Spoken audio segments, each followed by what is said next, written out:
মেহমান আসলে মেহমানকে যদি আপনি সুন্দর আচরণ আর স্পেশাল কিছু খাবার খেতে দেন, তাহলে তারা আত্মতৃপ্তি করেই খেতে পারবে। যেমন সাপোজ দ্যাট ভর্তার আইটেম। আমি কিন্তু অনেক প্রকারের ভর্তার আইটেম করেছি, মেহমান এসেছে আমার বাসায় তাই।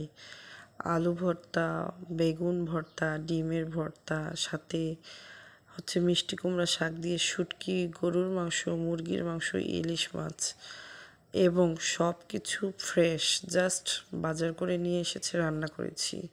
কোনো কিছুই ফ্রোজেন কিছু না কিন্তু। আসলেই তাহলে মেহমানরা একটু তৃপ্তি করে খেতে পারে। আমার কথা হলো, যাকে খাওয়াবো তার মন ভরেই খাওয়াবো। আর মেহমান হলো আল্লাহর একটা আশীর্বাদের মতো, যার তার ঘরে আসে না এবং যে কোনো মহিলা এই প্যারা নিতে চায় না। ইনফ্যাক্ট আমার বাসায় এটা প্রায় হয়ে থাকে। আপনাদের ভাইয়ার কলিগ বা আমার আত্মীয় স্বজন, আমার শ্বশুরবাড়ির আত্মীয় স্বজন খুবই আসে, আমি প্রাণ ভরে তাদেরকে রান্না করে খাওয়াই। যাই হোক, মেহমানদের পরিচয়টা একটু দেই এখন। মেহমানদের বাসা, আপনার ভাইয়ের সাথে ভাই জব করে, আর ভাই ভাবির বাসা হচ্ছে কুষ্টিয়া। ভাবি প্রাইমারি স্কুলের টিচার। সে বেড়াতে এসছে হচ্ছে এদিকে একজনের বাসায় উঠেছে, ওখানে থাকে। সেই ভাই আবার ছুটিতে গেছে, তো তাদেরকে একদিন তো দাওয়াত করে খাওয়াতেই হয়, যেহেতু আপনার ভাইয়ের কলিগ বলে কথা। এই জন্য আপনাদের ভাইয়া রাতে আমাকে বলল যে দাওয়াত করতে চাচ্ছি, তুমি কি বলো? যে হ্যাঁ অবশ্যই করো, যেহেতু গেস্ট অনেক দূর থেকে এসেছে তোমার কলিগ।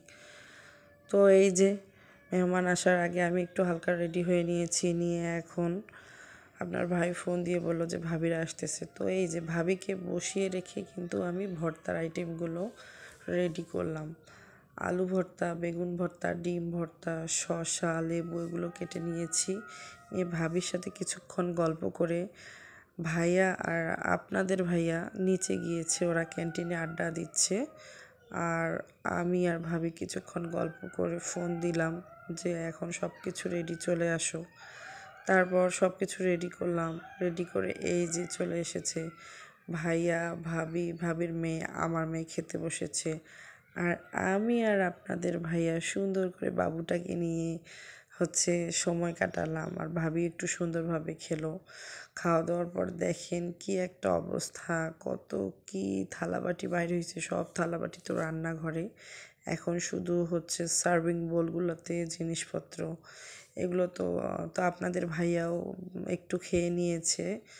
আমি তো কিছুই খাবো না, একটু সবজি আর একটা মাছ খাবো শুধু। দেখেন ডায়েটে থাকা যে কতটা কষ্টের, আমার বাসায় কত কি রান্না হয়েছে অথচ আমি খেতে পারতেছি না।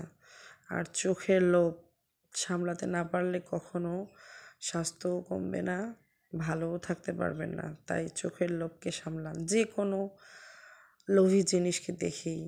যাই হোক, কিছু তরকারি বেঁচে গিয়েছিল, সেই তরকারিগুলো আবার একটু পানি দিয়ে হালকা টকবগে ফুটে এসে জাল করে নিয়েছি, নাহলে হয়তো নষ্ট হতে পারে, কারণ আমরা ফ্রোজেন রাখি না, এমনিতেই রাখি।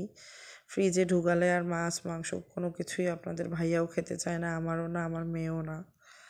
আর এখন হচ্ছে সব কিছু পরিষ্কার করে রাত বাজে 1টা। আমার সার্ভিং বোলগুলো আপনাদের কেমন লেগেছে অবশ্যই জানাবেন।